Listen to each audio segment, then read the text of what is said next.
The mystery house. Tommy delivers newspapers. Every morning he gets up at 4 a.m. He rides his motor scooter to the newspaper center. He collects 100 newspapers. Then he rides his motor scooter around the neighborhood.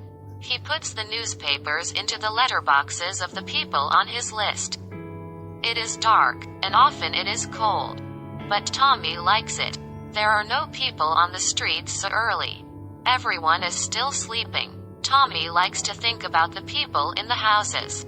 He has never seen them. But he likes to make up stories about them. Some houses are very big. They have expensive cars in their garages. Some houses are very small. Some people have beautiful gardens. Some people have children's toys outside. Tommy has ideas about the people in almost every house. This house belongs to a bank manager. He is very fat, thinks Tommy. The children in this house are in high school.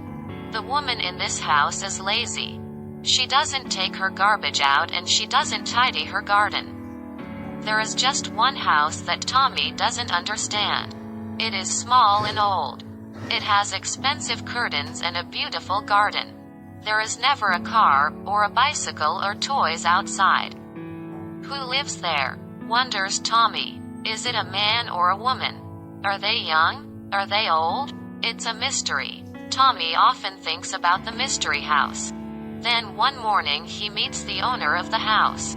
It happens like this. It is winter and it is snowing. The snow started just as Tommy got up. The first house on Tommy's list is the mystery house. When Tommy stops his motor scooter to put the newspaper in the letterbox, he sees that the door of the house is open. Then he sees footprints. They go from the front door of the house towards the road. Then they go towards the garden. Tommy is puzzled. He puts the newspaper in the letterbox and then goes to look at the footprints. Someone got up early this morning, he thinks. It only started snowing at 4 a.m. The footprints are very small. They look like a child's footprints. But Tommy doesn't think a child lives in the house. The other strange thing is that the person was not wearing shoes. They are footprints of bare feet. Tommy is worried. He thinks there is something wrong. He follows the footprints. In the garden, he sees someone lying on the ground. He runs towards the person lying on the ground. It is a very small, very old woman. She is wearing a nightgown. There is blood on the back of her head. Tommy thinks she is dead, but he kneels down and touches her. Are you okay? She isn't dead. She says something. Tommy has to put his head next to her face to hear. The house. Someone inside. Hit me. I ran away. Frightened. Tommy looks at the house. He takes his mobile phone and calls the police and an ambulance. He runs to his motor scooter. Someone is coming out of the house. He has a gun.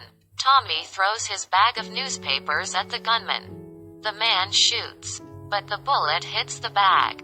The man is running towards Tommy, but he falls over the bag. Tommy jumps on the man and sits on his head. Then the police and ambulance arrive. The old woman is very ill, but the ambulance people think she will be okay. The police take the man with the gun away. Tommy's newspapers are wet from the snow. Some of them have holes in them from the bullet. Tommy has to go back to the newspaper center and get more newspapers. He must finish his delivery. The newspapers will be late today. Tommy hopes the readers don't mind. He is wet and cold, but he is happy. The policeman told him he was a hero. That makes him feel good. But he also feels good because he knows who lives in the mystery house.